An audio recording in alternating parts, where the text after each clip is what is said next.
Hello guys, welcome back to my channel.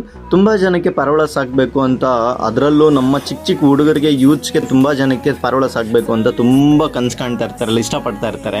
But ಅವರಿಗೆ ಹೆಂಗೆ ಸಾಕಲಿ, ಎಲ್ಲಿ ಸಾಕಲಿ, ಗೂಡು ಹೆಂಗೆ ಮಾಡೋದು ಅಂತ ತುಂಬ ಜನಕ್ಕೆ ತುಂಬ ಕನ್ಫ್ಯೂಷನ್ಸ್ ಇರುತ್ತೆ. ಮತ್ತು ಒದ್ದಾಡ್ತಾ ಇರ್ತಾರೆ. ಅವ್ರ ಅಪ್ಪ ಅಮ್ಮ ಕೂಡ ಕಾಸು ಕೊಡೋದಿಲ್ಲ, ಇಲ್ಲ ಏನು ಮಾಡಬೇಕು ಅಂತ ಗೊತ್ತಾಗ್ತಾ ಇರೋದಿಲ್ಲ. ಸೊ ಸಿಂಪಲ್ಲಾಗಿ ನಾನು ಪಾರಿವಾಳ ಕೇಸ್ನ ಮಾಡಿದ್ದೀನಿ.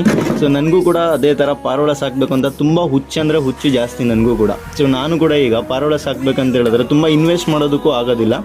ಇರೋ ಕಡಿಮೆ ಖರ್ಚಲ್ಲೇ ನಾವು ಯಾವ ಥರ ಪಾರಿವಾಳ ಗೂಡನ್ನ ಮಾಡಬೇಕು ಅಂತ ಹೇಳಿದ್ರೆ, ಗೈಸ್ ನೋಡಿ, ಇಲ್ಲಿ ನಾನು ಮಾಡಿದ್ದೀನಿ. ಸೊ ಇದು ಆಪಲ್ಲು ಇಲ್ಲಾಂದರೆ ಆರೆಂಜ್ ಈ ಥರ ಕ್ರೇಟ್ಸ್ ಬರುತ್ತಲ್ವ, ಪ್ಲಾಸ್ಟಿಕ್ ಕ್ರೇಟ್ಸು. ಆ ಪ್ಲಾಸ್ಟಿಕ್ ಕ್ರೇಟ್ಸ್ನ ತೊಗೊಬಂದು ನೀಟಾಗಿ ಒಂದು ಸೈಡು ಪಾರಿವಾಳ ಹೋಗುವಷ್ಟು ಕಟ್ ಮಾಡ್ಕೊಳ್ಳಿ.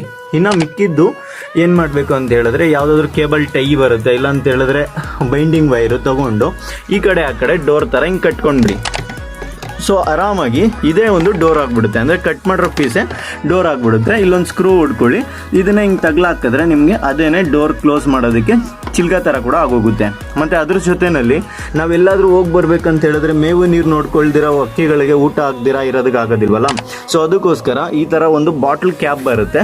ಮತ್ತು ಇನ್ನೊಂದು ಏನಂತ ಹೇಳಿದ್ರೆ, ವಾಟರ್ ಬಾಟ್ಲಲ್ಲಿ ಯಾವುದಾದ್ರೂ ಕಟ್ ಮಾಡಿಬಿಟ್ಟು ಒಳಗಡೆಯಿಂದ ದಾರದಲ್ಲಿ ಕಟ್ಕೋಬೋದು, ಇಲ್ಲ ಕೇಬಲ್ ಟೈ ಯೂಸ್ ಮಾಡೋದ್ರಿಂದ ಬೆಟರಾಗಿ ಇನ್ನೂ ಕಟ್ಬೋದು. ಸೊ ಮೇವು ಕೂಡ ಇದ್ರ ಒಳಗಡೆ ಹಾಕ್ಬೋದು. ಮತ್ತು ನೀರು ಕೂಡ ಹಕ್ಕಿಗಳಿಗೆ ನಾವು ಇದ್ರ ಜೊತೆನೇ ಇಟ್ಟು ಆರಾಮಾಗಿ 2-3 ದಿನ ನಾವು ಬಂದಿಲ್ಲ ಅಂದರೂ ಕೂಡ ಆರಾಮಾಗಿ ಹಕ್ಕಿಗಳು ಊಟ ಮಾಡ್ಕೊಂಡಿರುತ್ತೆ, ಯಾವುದೇ ತೊಂದರೆ ಆಗೋದಿಲ್ಲ. ಈ ಥರ ನಾವು ಗೂಡು ಮಾಡ್ಕೊಳ್ಳೋದ್ರಿಂದ ತುಂಬ ಕಾಸ್ಟ್ನು ಕೂಡ ಸೇವ್ ಮಾಡ್ಬೋದು. ಮತ್ತು ಇನಿಷಿಯಲಿ ನಮಗೆ ಅಷ್ಟೊಂದು ಬಜೆಟ್ ಕೂಡ ಆಗೋದಿಲ್ಲ. ಸೊ ಇದು ನಾನು ಮಾಡಿರುವಂಥ ಗೂಡು ನಮ್ಮ ಮನೆಯಲ್ಲಿ. ಮತ್ತು ಇನ್ನೊಂದು ವಾಟ್ರಿಗೂ ಕೂಡ ತುಂಬ ಯೂಸ್ ಆಗುವಂಥದ್ದು ಈ ಕ್ಯಾಪ್ಗಳು.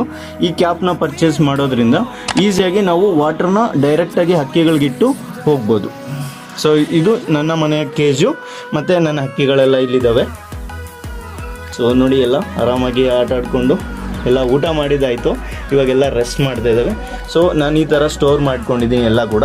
ಸೊ ನೆಕ್ಸ್ಟ್ ಇದು ಇನ್ನೊಂದು ಕೂಡ ಹೊಸದಾಗಿ ವುಡ್ಡಲ್ಲಿ ನಾನು ವೇಸ್ಟ್ ಮನೆಯಲ್ಲಿ ತಂದಿಟ್ಟಿರೋವಂಥ ವುಡ್ಡಲ್ಲಿ ಇದನ್ನು ನಾನು ಮಾಡ್ಕೊಂಡಿದ್ದೀನಿ. ಒಲೆಗೆ ಹಾಕೋ ಸೌದೆ ಥರ ತಂದಿದ್ರು, ಅದನ್ನು ಕಟ್ ಮಾಡಿಕೊಂಡು ಪೀಸ್ಗಳನ್ನ ಜೋಡಿಸಿ ಈ ಥರ ನಾನೊಂದು ಕೇಜ್ ಥರ, ಇನ್ನೂ ಡೋರ್ ಇಟ್ಟಿಲ್ಲ, ಅದಕ್ಕೆ ಡೋರ್ ಒಂದು ಇಟ್ಕೊಂಡ್ರೆ ಅದು ಕೂಡ ಯೂಸ್ ಆಗುತ್ತೆ. ಸೊ ಮತ್ತು ನನ್ನ ಮೆಟೀರಿಯಲ್ಸ್ನೆಲ್ಲ ಇಲ್ಲಿ ನಾನು ಸ್ಟೋರ್ ಮಾಡ್ಕೊಂಡಿದ್ದೀನಿ.